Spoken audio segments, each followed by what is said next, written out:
foi indicado o tema, a gente falar sobre arrebatamento. O arrebatamento é um tema ligado à teologia escatológica, ligado às coisas dos últimos tempos. A Bíblia tem muito a nos informar, a Bíblia é uma mensagem escatológica, mas a questão do arrebatamento da igreja, ele é um assunto pouco discutido na Escritura, tá bom? Não sei se você sabe disso, mas a Bíblia tem apenas um versículo que trata da doutrina do arrebatamento assim diretamente. É a partir deste versículo, conjugado com outros textos da Bíblia, é que a doutrina do arrebatamento foi sendo construída, ok? Abra sua Bíblia aí em 1 Tessalonicenses, capítulo de número 4. Eu quero indicar dois livros, são dois livros tradicionalíssimos sobre este assunto. O primeiro deles é Milênio, não sei se dá aí para dar um close, né? Milênio, a minha edição é antiga, já deve ter edições novas, a minha é do tempo que eu fiz seminário, então é um bocado de tempo, tá? E são vários autores, né? E esse livro ele tem uma qualidade excepcional, é que ele apresenta as visões escatológicas básicas, pré-milenismo, pós-milenismo e amilenismo, ok? E aqui cada autor defende a sua posição neste livro e os autores das outras visões rebatem. Então vem aqui o escritor pós-milenista e escreve, olha, o final de todas as coisas vai ser assim. E aí depois tem um pequeno texto do amilenista e do pré-milenista dizendo, não vai ser assim. Aí a mesma coisa acontece com o amilenista e também com o pós. Ele é muito interessante para você ter pelo menos um conhecimento básico de cada uma e as refutações básicas das outras, tá bom? Um outro que eu gosto muito, a minha edição é muito antiga, porque além de ser muito antiga, eu ganhei de um pastor que estudou com esse livro na década de 40, não, na década de, deve ter sido na década de 60, final dos anos 50, a Bíblia o Futuro, a minha edição é muito antiga, deve ser até a primeira edição, deixa eu ver se é a primeira edição deste livro. Então, este livro, a Bíblia o Futuro, ele é um esboço mais consistente da minha visão escatológica, que é, eu abraço o amilenismo como uma posição escatológica, no meu entendimento, um pouco mais adequada ao texto bíblico. Mas ele aqui também, como ele é um amilenista, o Anthony Huckman, ele vai dar mais detalhes do amilenismo, vai falar um pouco das outras visões, mas já a partir da sua visão amilenista, tá bom?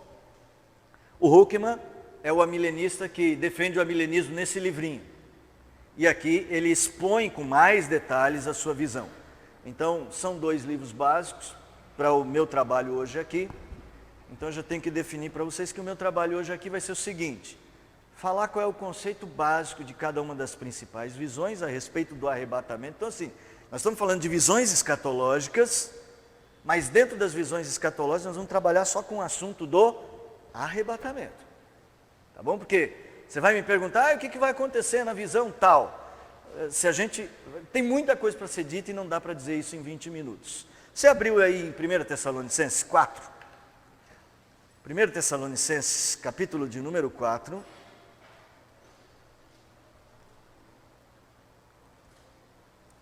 O verso de número 17. Um pouquinho antes, vamos ler o 16 para a gente ler o pensamento completo. Porquanto o Senhor mesmo, dada a sua palavra de ordem, ouvida a voz do arcanjo e ressoada a trombeta de Deus, descerá dos céus, e os mortos em Cristo ressuscitarão primeiro. Os que já morreram, os mortos em Cristo, ressuscitarão primeiro. Depois nós, os vivos, os que ficarmos, seremos arrebatados junto com eles, entre nuvens, para o encontro do Senhor nos ares, e assim estaremos para sempre com o Senhor. Ok? Então esse é um grande texto bíblico, a tratar diretamente da doutrina do arrebatamento. Não podemos negar a doutrina do arrebatamento, e aliás, na tradição cristã, nenhuma tradição cristã, pelo menos das correntes mais conhecidas, nega o arrebatamento da igreja. O grande problema é quando vai ser o arrebatamento e qual é a função do arrebatamento. Essa que é a grande diferença, tá bom? Então, há correntes, quantas correntes escatológicas a respeito do final dos tempos? Vou tentar resumir em breves palavras cada uma delas. Todas elas têm a ver com a segunda vinda de Jesus. A segunda vinda de Jesus é o ponto que define as correntes escatológicas, tá bom? Uma corrente escatológica que funcionou muito forte no início do século XX é a corrente escatológica chamada pós-milenismo. O pós-milenismo foi muito forte. O pós-milenismo foi muito forte no início do século XX. Por quê? O que pensa o pós-milenismo? Bom, tudo tem a ver com a segunda vinda de Jesus, né? Por que chama pós-milenismo? Porque eles lidam com a ideia de que a segunda vinda de Jesus virá depois do milênio. Então ela é vinda pós-milênio. Então assim, acontecerá os 1000 anos, depois vem Jesus, a segunda vinda. Mas o pós-milenismo, o que é este milênio para o pós-milenismo? O pós-milenismo defendia, em rápidas palavras, que haveria um progresso tal na humanidade. Veja, início do século XX, gente, as descobertas científicas, descoberta de coisas simples como vacinas, como lidar com as pestes, o progresso produzido, já tivemos aí a Revolução Industrial, e a Revolução Industrial passa por uma nova revolução, a revolução do Henry Ford. Então a indústria, na linguagem de hoje, estava bombando, a ciência estava bombando, então, e o mundo novo, estava em franco progresso, tá bom? Então, essa corrente pós-milenista dizia o seguinte: começará uma era de prosperidade, uma era tão positiva da humanidade, uma crescente prosperidade, e quando ela atingisse o ponto máximo, Cristo voltaria. Eu disse que essa era uma corrente forte no início do século XX. Por quê? Por que ela perdeu força? Por causa das guerras, principalmente. Porque aí você chega no meio do século XX, com o progresso científico, em lugar do progresso científico trazer aquela era de paz, aquela era de progresso, a chamada era escatológica para os pós-milenistas, veio ali em 40, na década de 40, 44 a 48, os desastres da guerra, principalmente da bomba atômica. Aí então, a corrente pós-milenista continua a pensar nisto, adia um pouco a sua perspectiva de progresso, mas ela perde muita força. Neste período, um pouquinho antes, no início do século XX, começa a tomar força, e com as guerras toma mais força ainda, uma segunda corrente escatológica, era o pré-milenismo. Por que era pré-milenismo? Porque eles entendiam que a vinda de Jesus iria acontecer antes do milênio.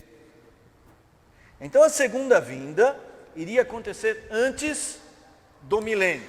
Como seria isso? Seria assim: o mundo estava de mal a pior, o mundo estava caminhando para uma grande tribulação, ou seja, um momento extremamente muito difícil da humanidade, e para pôr fim no sofrimento da igreja, Jesus Cristo ia voltar. E quando Jesus Cristo voltasse, iria acontecer 1000 anos do reinado. Então é o reino milenar de Cristo. Então Jesus Cristo iria se tornar rei em Israel mesmo, né, em Minas Gerais, tá? Rei em Israel mesmo, e iria governar, tendo como seus auxiliares os crentes. Então quem iria trazer a prosperidade não era mais a humanidade, como dizia o pós-milenismo, não era mais o desenvolvimento do homem, mas Jesus Cristo iria trazer isso pela política do seu governo, porque é um governo, apesar de ser de Cristo, é um governo terreno, é um governo humano, é Jesus Cristo governando mesmo, é Jesus Cristo assumindo poder político, poder geográfico inclusive. Lógico, há muitos detalhes, que não é o caso do nosso tema aqui, que a gente vai estudar a questão do arrebatamento, mas aqui, para essa visão aqui, que ela é bem complexa, por exemplo, o que Jesus vai fazer com seus inimigos, com aquelas nações que, apesar de Jesus Cristo estar reinando, se tornam inimigas do reino milenar. Jesus Cristo vai detoná-los, para usar a linguagem de hoje. Tá bom? E a terceira visão escatológica, que a mais comum, é a amilenista. E eu tenho que dizer em favor do amilenismo, e tudo que eu vou falar hoje praticamente é quase sempre a favor do amilenismo, preciso dizer o seguinte: a igreja presbiteriana, ela não determina qual é a sua visão, ela entende que esse é um assunto bíblico para o qual os crentes devem ter a sua liberdade para entendimento. A igreja não diz, tem que ser assim, a igreja apenas diz que você deve estudar este assunto. Mas como é que pensam os amilenistas? Primeiro, o nome amilenismo sugere, para muita gente, fala assim, o que você é? Eu sou amilenista. Aí fala, então é antibíblico, porque a Bíblia fala do milênio. É um texto só, mas a Bíblia fala do milênio. Mas então se você é um amilenista, você não crê no milênio? Não é bem assim. Os amilenistas, esse nome, apesar de parecer indicar que nós não cremos no amilenismo, o nome talvez não ajude muito. A ideia nossa é que nós cremos que o milênio, os 1000 anos, então posso gastar folha aqui? Tem autorização para gastar folha, apesar das árvores lá na floresta. O amilenismo também crê no milênio. O pós-milenista achou que o milênio começaria num momento de grande progresso. Alguns identificaram com o início do século XX, com o cientificismo. Os pré-milenistas dizem, a qualquer hora dessa vai começar um milênio, mas é quando Cristo voltar. E o que pensa o amilenismo? O amilenismo pensa que o milênio começou quando Jesus Cristo morreu na cruz. Então ele não interpreta esses 1000 anos como 1000 anos literais, como os pré-milenistas e os pós-milenistas nem tanto, mas os pré-milenistas batem, serão 1000 anos e nem mais nem menos, tá? Com algumas exceções, porque esses movimentos, eles não são uma caixinha fechada, sempre tem alguém que pensa alguma coisa diferente, olhando assim de forma um pouco mais abrangente. Então, quando Jesus morre na cruz, ele dá início a uma nova era chamada milênio, e o reino milenar de Jesus Cristo já começou, e ele será encerrado com a segunda vinda.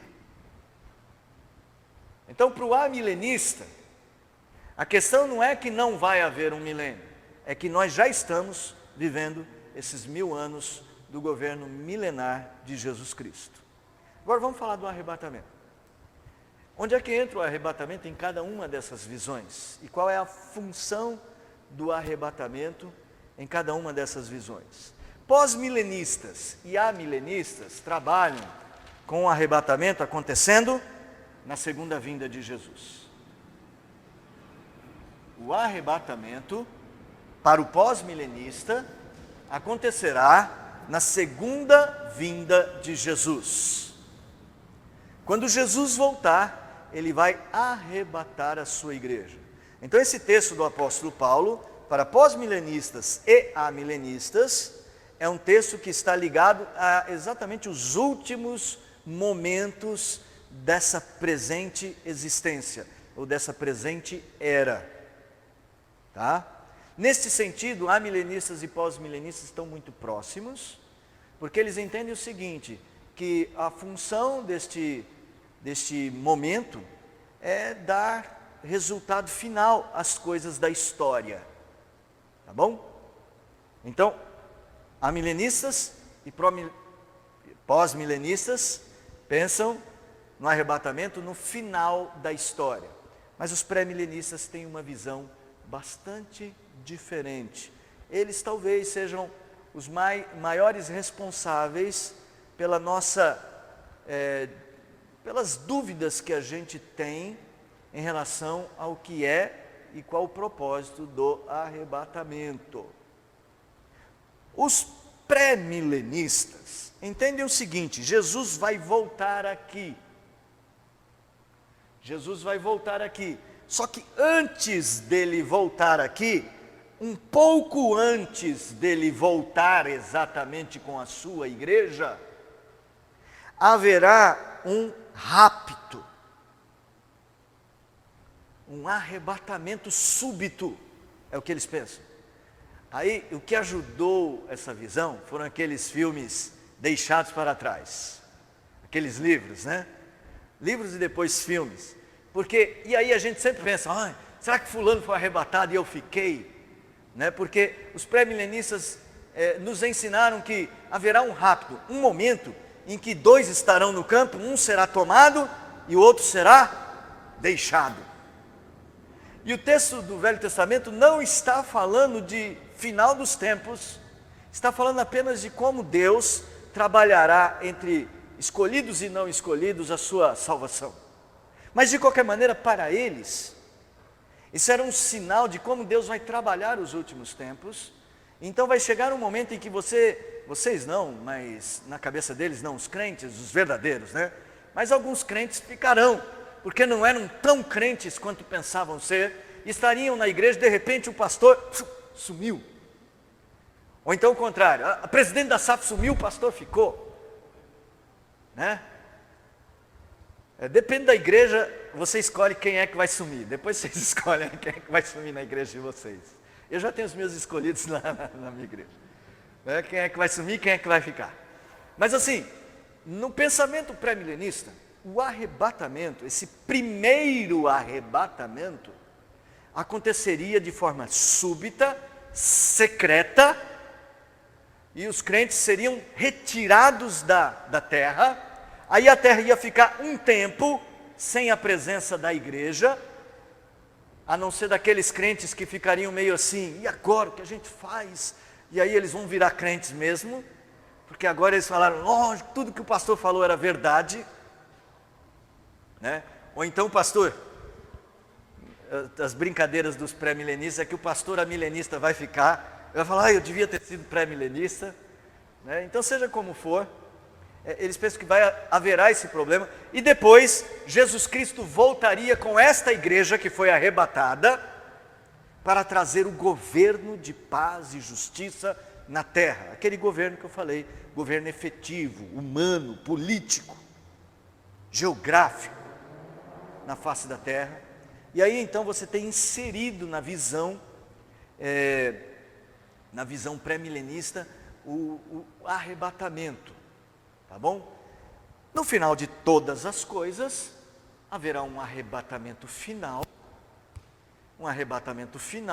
que é exatamente o final de todos os tempos, que seria mais ou menos parecido com este que nós falamos, tá bom? Com relação a milenismo e pós-milenismo. Então, só para completar aqui meu gráfico, os amilenistas creem num arrebatamento, né, que vai acontecer, não um rapto, súbito, mas um arrebatamento claro, né, no final de todos os tempos, ok?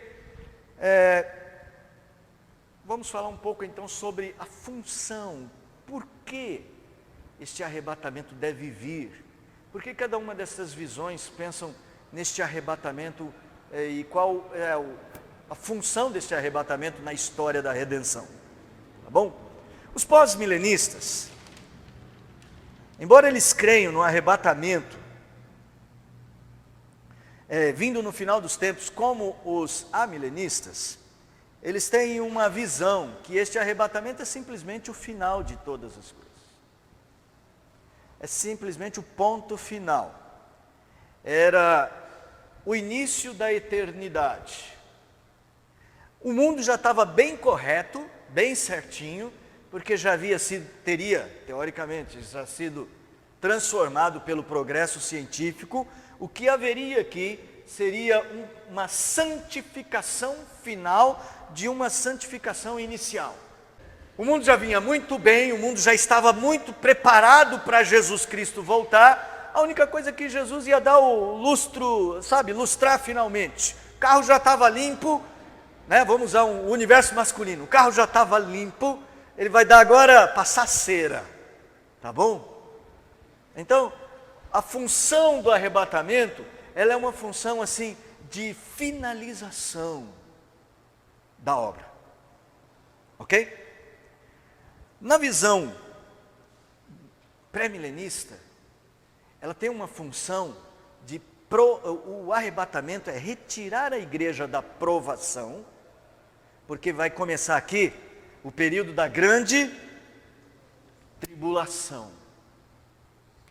Então é retirar a igreja de passar por esta grande tribulação, livrar a igreja disto. Na grande tribulação, alguns vão ser salvos pela dor, pelo fogo, pela pressão dos tempos, pela ausência da igreja, e vão ter que viver. É aquele negócio do pastor que ficou, que agora vai se arrepender de não ter sido pré-milenista, né? Então, a grande tribulação dele agora vai ser a conversão dele ao pré-milenismo. Tá bom? Então assim, a função do arrebatamento, do primeiro arrebatamento, é a função de proteger a igreja da adversidade e lançar uma grande prova sobre o mundo, a grande tribulação. Porque o mundo sem a palavra estaria em grande trevas e grande tribulação. E tem vários textos que eles usam para defender esta visão. Para o amilenismo, o arrebatamento virá no final, mas a sua função não é finalizar ainda o início da presente era e começar a eternidade. Ele é um pequeno espaço de tempo, não dá para determinar quanto tempo, em que a igreja é retirada deste mundo para acontecer, sabe o quê? A purificação do mundo. Uma purificação feita pelo Cordeiro de Deus. Depois a gente pode ver textos bíblicos, mas o texto bíblico chave sobre essa purificação é aquele ou de 2 Tessalonicenses ou de Pedro, quando ele diz assim: os céus vão se enrolar como um pergaminho e todas as coisas, os elementos serão abrasados. Ou seja, a igreja é retirada, está sendo preparado o grande julgamento, a igreja é retirada e a terra vai sofrer a mudança, porque depois vão começar o novo céu e vai começar a nova terra. Então, o arrebatamento tem a função de tirar a igreja para esse ambiente ser purificado para se tornar a morada final de todos os crentes. Irmãos, vamos lá para 1 Tessalonicenses capítulo de número 4. Irmãos, eu quero fazer algumas ressalvas, se vocês me permitirem. É importante saber essas coisas. Alguém sempre me pergunta assim: pastor, essas coisas mudam alguma coisa para nós? Mudam? Jesus não vai voltar de qualquer jeito? Se é de um jeito ou de outro, tanto faz. O importante não é crer no Evangelho? Sim, em linhas gerais, Lógico que você não é salvo se você é pré-milenista, pós-milenista ou amilenista. No final de todas as coisas, o que vai contar é se você confiou a sua vida eterna às promessas de Jesus de que Ele iria voltar. Como, quando, pouco importa, para a sua salvação em termos gerais, é verdade. Eu tenho que concordar em linhas gerais com isso. Só que é o seguinte, a sua visão de como as coisas vão acontecer pode mudar o modo como você trabalha hoje. Quer ver um exemplo? Se você fosse um pós-milenista, num tempo como esse nosso de crise no Brasil, que você estaria, como é que estaria o seu coração em termos assim do sucesso da igreja nesse mundo? Essa lá no Nordeste, essa bufada, suspiro, já indicou tudo. Um pós-milenista estaria acabado. Ele estaria com algum complexo de fé. Ou então ele acharia Jesus Cristo vai demorar para voltar mais um milênio. Certo?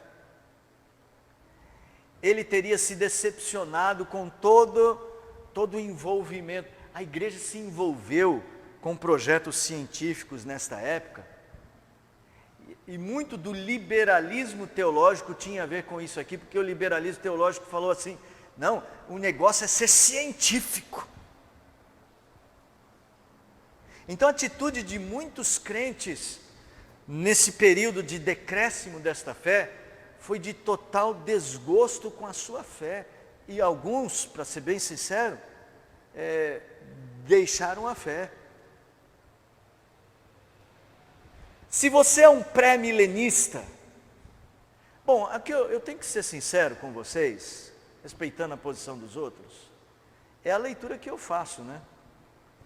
Mas talvez outros poderiam refutar, mas é uma leitura muito lógica. Um pré-milenista, ele sabe o seguinte, o mundo não tem jeito, pelo contrário, ele caminha para uma grande tribulação. Ele só vai melhorar quando? Quando Cristo voltar. Então, o que a gente tem que fazer hoje em dia é sobreviver até Cristo voltar. É tentar se manter na fé para quando chegar a hora da gente ser arrebatado, não ficar ninguém para trás. Então, a visão pré-milenista, ela é uma visão que olha para a atitude do crente hoje e ela tem o que a gente chama de uma atitude de escapismo. O que é? É um crente que se envolve pouco com a humanidade e ele se envolve com a sua fé para escapar do mundo. O mundo é um território hostil, do qual eu não faço parte, como Jesus disse, eu não tenho nada a ver com este mundo, e ser luz no mundo é só ser muito crente para não ficar para trás quando Cristo voltar. Ela é uma atitude negativa em relação às perspectivas de qualquer prosperidade ou melhora deste mundo em qualquer nível. Tá? O amilenista trabalha com uma visão um pouco diferente, e você vai ver como a nossa percepção escatológica pode influenciar na nossa ligação com este mundo. O amilenismo diz que quem governa as coisas já é Cristo, e que a igreja é a embaixadora de Cristo para promover a melhora deste mundo na medida em que ela puder. Ele não nega que há sofrimento, porque aqui também haverá um momento de grande tribulação. Nós temos um momento de tribulação, que é a vida em si, mas haverá um momento de grande tribulação, mais próximo da vinda, mas a igreja estará nesse contexto, e o objetivo da igreja é lutar, onde ela estiver, para mostrar o reino de Cristo neste mundo. São visões distintas, que podem influenciar de um jeito ou de outro, no modo como a igreja atua e como ela enxerga o mundo. Então assim, irmão, não é o nosso caso aqui, mas é importante que você perceba que sua escolha nessa área pode ser diretamente proporcional ao modo como você age neste mundo. Pode estar diretamente ligado ao modo como você age nesse mundo. Segunda razão, porque é importante conhecer essas coisas, é que a Bíblia, ela aponta para o crente a importância de ter uma fé escatológica. Abra em Gênesis 3,15. Mas Gênesis 3,15, pastor, não tinha que ser em Apocalipse para ser uma fé escatológica? Não, vamos em Gênesis 3,15 primeiro. Porém, inimizade entre ti e a mulher, entre a tua descendência e o seu descendente. Este te ferirá a cabeça, e tu lhe ferirás a calcanhar. Então veja só, é a primeira promessa de redenção na Bíblia. Depois da queda, logo veio uma promessa, e essa é uma promessa escatológica. De que jeito? Deus não chega para Adão e fala: Adão, pode deixar que eu resolvo agora mesmo. E resolve. Não. Deus fala assim: olha, vamos fazer o seguinte, para resolver esse problema, vamos criar uma história. E ela vai começar com o fato de que a sua mulher vai dar luz, ela vai dar, vocês vão ter que gerar um descendente, e esse descendente vai salvar vocês. Aí, eles começaram a esperar o quê? A fé começou a ser escatológica. Inicialmente, o que eles esperavam? Que o filho que nascesse primeiro seria Salvador. Aí nasce Caim, capítulo 4, verso 1, outra pessoa. 4:1.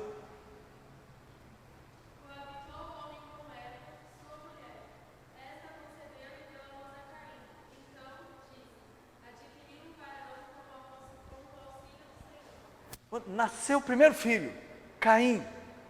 E Eva toda contente, toda feliz. Ela falou: Adão, o descendente Adão, com o auxílio do Senhor nós conseguimos a nossa redenção. Nós sabemos a história que deu, né?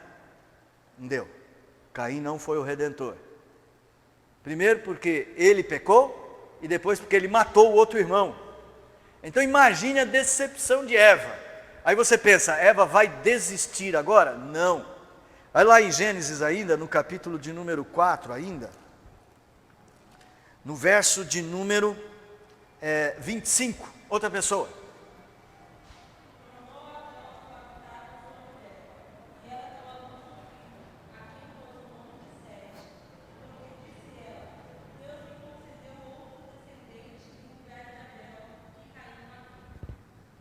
Veja que ela sempre diz: agora Deus me deu um outro descendente. A expectativa de Eva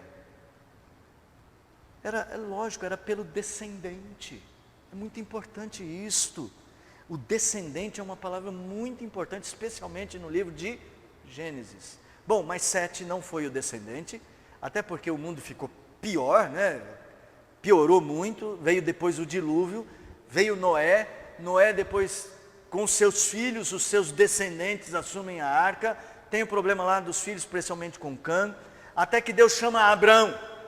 Estava tudo bagunçado na Torre de Babel. Deus chama Abraão: Abraão, de ti farei uma grande nação. Só que Abraão não podia ter filhos. Qual foi a grande promessa de Deus para Abraão? Eu vou te dar um descendente. Então a fé bíblica sempre foi escatológica, sempre esperando no futuro, sempre olhando para o futuro. Sempre Deus nos estimula a olhar para frente. Deus nos estimula a ter uma percepção do que vem. Irmãos, eu vou resumir. Você vai ver isso na Bíblia, em muitos textos bíblicos. Mas vamos voltar para Tessalonicenses. O texto de 1 Tessalonicenses. Capítulo de número 4.